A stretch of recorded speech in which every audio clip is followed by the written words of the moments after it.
우크라이나 전쟁에서 주목받은 무기를 꼽자면 샤헤드 136을 빼놓을 수 없는데요. 이제는 전장의 필수 전력이 되어가고 있는 자폭 드론. 이란과 우크라이나에 이어 미국도 자폭 드론 도입에 열을 올리기 시작하고 있는데요. 과연 천종욱 미국이 선택한 자폭 드론은 무엇일지 한번 살펴보죠. 그 전에 구독과 좋아요, 알림 설정은 제작에 힘이 됩니다.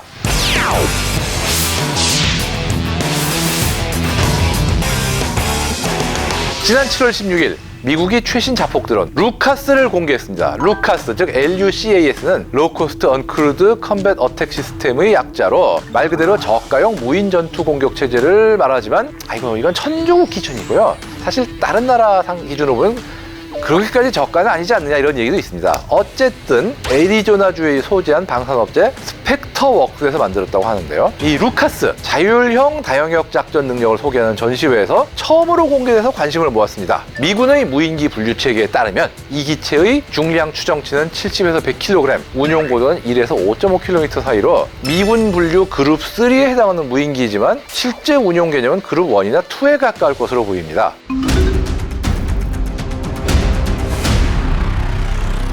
미 국방부에서는 드론을 총 5개 그룹으로 분류하고 있습니다. 최대 이륙 중량이 0.45에서 9.2kg, 운용고도 366m 미만, 최대 속도 시속 185.2km 미만은 그룹 1, 최대 이륙 중량 9.5에서 24.9kg, 운용고도 1067m 미만, 최고 속도 시속 463km 미만은 그룹 2, 최대 이륙 중량 598.7kg 미만, 운용고도 5486m 미만, 최고 속도 시속 463km는 그룹 3 등 주로 중량과 운용고도, 속도 등을 토대로 구분하죠. 이런 기준으로 보면 루카스는 그룹 2보다는 크니까 그룹 3의 범주에 어떻게든 들어갈 수 있을 것 같은데 미군은 루카스를 소모품 개념의 자폭 드론으로 운용하려고 하고 있기 때문에 그룹 1, 2에 가깝다 이렇게 얘기를 드린 겁니다. 일각에서는 루카스를 미국판 샤헤드라고도 부르는데요. 자폭 드론이라는 개념도 갖고 아무래도 생긴 게 좀 닮은 꼴이라 그렇게들 생각하는 게 아닌가 싶지만 사실 이 체급의 무인기들은 과거부터 이런 생김새가 일반적입니다. 무인기가 아닌 RC 항공기를 살펴봐도 유사 체급의 경우 루카스 같은 동체에 넓은 삼각날개를 장착한 형태는 흔한 편이죠.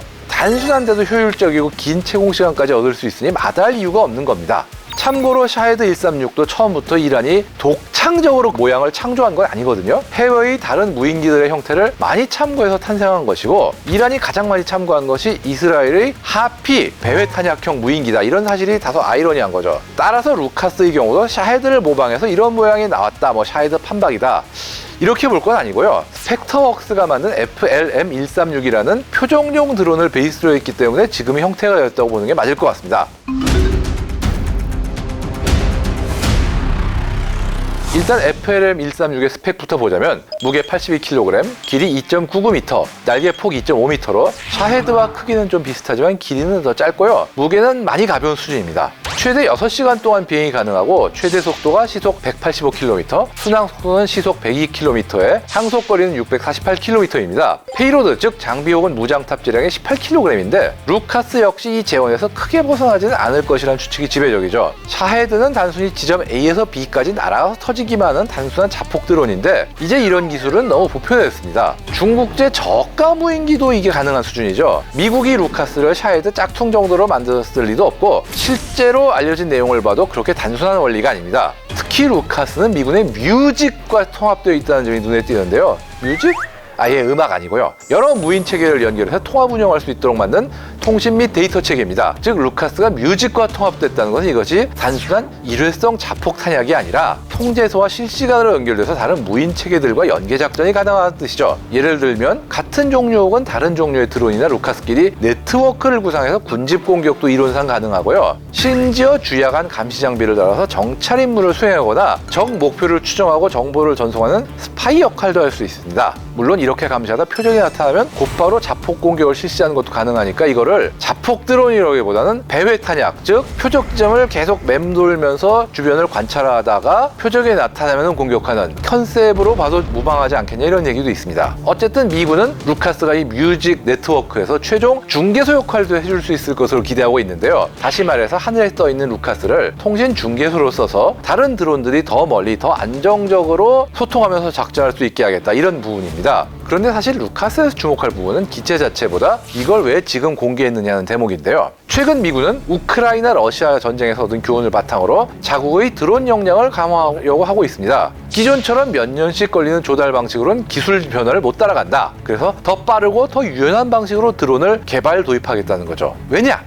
중국이 이미 그렇게 하고 있거든요. 중국의 유연한 접근 방식을 흡수해서 미군도 변화의 속도를 가속화하겠다는 것으로 풀이됩니다. 하지만 미국의 이런 움직임에 대해서는 비판도 존재하는데요. 드론에 투자하는 것은 좋지만 그걸 위해서 기존의 중요 재래식 전력을 과도하게 줄이면 안 된다, 이런 것도 있는 거죠. 하지만 그런 비판 속에서도 드론 강화의 필요성만큼은 대부분 인정하고 있는데요. 미국을 비롯한 주요국도 자폭 드론을 전면에 내세우고 있고 우리나라도 KUSLM 등 국산 자폭 드론의 개발과 실전 배치에 속도를 내고 있죠. 전 세계가 드론 전쟁의 시대를 향해 움직이고 있다는 것은 이제 부정할 수 없는 흐름인데요. 피할 수 없다면 더 꼼꼼하고 치밀하게 자폭 운용 전략을 구체화해서 현실적인 대비에 나서야겠습니다.